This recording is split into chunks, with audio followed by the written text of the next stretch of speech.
आम जनता के कामों को प्राथमिकता से कराने के लिए कलेक्टर ने सख्त निर्देश जारी किए हैं, जिसके लिए उन्होंने अपर कलेक्टर्स को सतत निरीक्षण करने के निर्देश भी दिए हैं।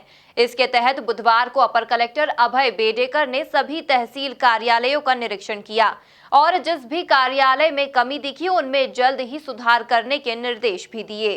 तहसील कार्यालय में सही सूचना चस्पा नहीं होने से आमजन को भटकना पड़ता है। बुधवार को जब अपर कलेक्टर बेडेकर ने तहसील कार्यालय का निरीक्षण किया तो इस प्रकार की कई कमियां उन्हें मिली।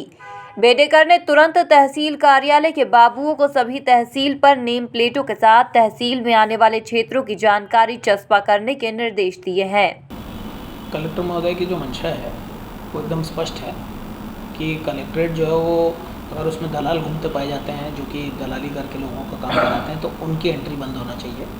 उसके साथ साथ लोगों के लिए जो राजस्व न्यायालयों का न्याय है वो सुलभ होना चाहिए और आसानी से उन्हें न्याय मिलना चाहिए, उनको भटकना नहीं पड़े।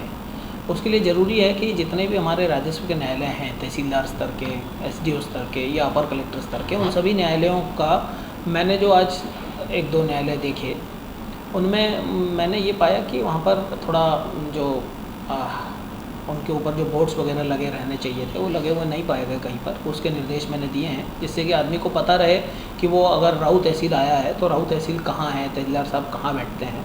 ये सामान्य सी प्रक्रिया है जब तहसीलदार वगैरह चेंज होते हैं, जैसे अभी राऊ तहसील के तहसीलदार भी चेंज हुए हैं तो 15-20 दिन हो गए हैं परंतु उन्होंने वहाँ पर अपना बोर्ड नहीं लगाया। ऐसे निर्देश उनको दिए गए हैं। मेन जो काम है वो है कि उनके जो RCMS जो हमारा रेवेन्यू सॉफ्टवेयर मैनेजमेंट जो है, जो सिस्टम बना हुआ है, उसमें शासन के भी निर्देश स्पष्ट हैं कि उसमें जितने भी प्रकरण आते हैं, चाहे नामांतरण के हों, बंटवारे के हों, बटांकन के हों, सीमांकन के हों, वो सारे प्रकरण उसमें दर्ज होने चाहिए और दर्ज होने के बाद उसमें प्रॉपर टाइम में उसका निराकरण होना चाहिए। तो प्रकरण तो मैंने जो पाया उसमें लगभग सभी दर्ज थे, कोई प्रकरण ऐसा नहीं था जो दर्ज ना हो। परंतु पिछले 6-8 महीनों में जो कि कोरोना काल था और उसमें बहुत सारा राजस्व का कार्य पिछड़ा है, सभी काम पिछड़े हैं, तो उसके कारण से बहुत सारे प्रकरणों में प्रकरण दर्ज हो गए, सुनवाई के लिए तारीखें लगीं, कभी शायद मुवक्किल नहीं आ पाए, कभी जो न्यायालय था वो नहीं बैठ पाया। इस कारण से प्रकरण लेट हुए हैं। परंतु अब जैसा साहब की मंशा है और शासन के भी निर्देश हैं ही कि अब लोगों को न्याय तुरंत मिलना चाहिए, सुलभ होना चाहिए। उस कारण से अगले 15 दिवस में इन सभी प्रकरणों को निपटाने के निर्देश उन्हें दिए गए हैं। उसमें से बहुत सारे प्रकरण ऐसे हैं जो कि बहुत ऐसे प्रकृति के नहीं हैं जो कि निपटाए नहीं जा सकते हैं, एक सुनवाई में प्रकरण निपट सकते हैं, तो उनको करने के निर्देश दिए गए हैं। और अब इसकी लगभग हर 15 दिन में इसकी एक सुपरवाइज इसको किया जाएगा, मॉनिटर किया जाएगा, जिससे कि न्याय तेज़ी से लोगों को उपलब्ध हो सके। कल कलेक्टर साहब ने संजय गर्ग जो तहसीलदार नायब तहसीलदार हैं उनकी कोर्ट का निरीक्षण किया था और उसमें ऐसी स्थिति पाई गई थी। स्थिति अप्रिय है, अच्छी स्थिति नहीं है और ऐसा नहीं होना चाहिए कि प्रकरण पड़े हुए हैं, उन्हें दर्ज भी नहीं किया गया है।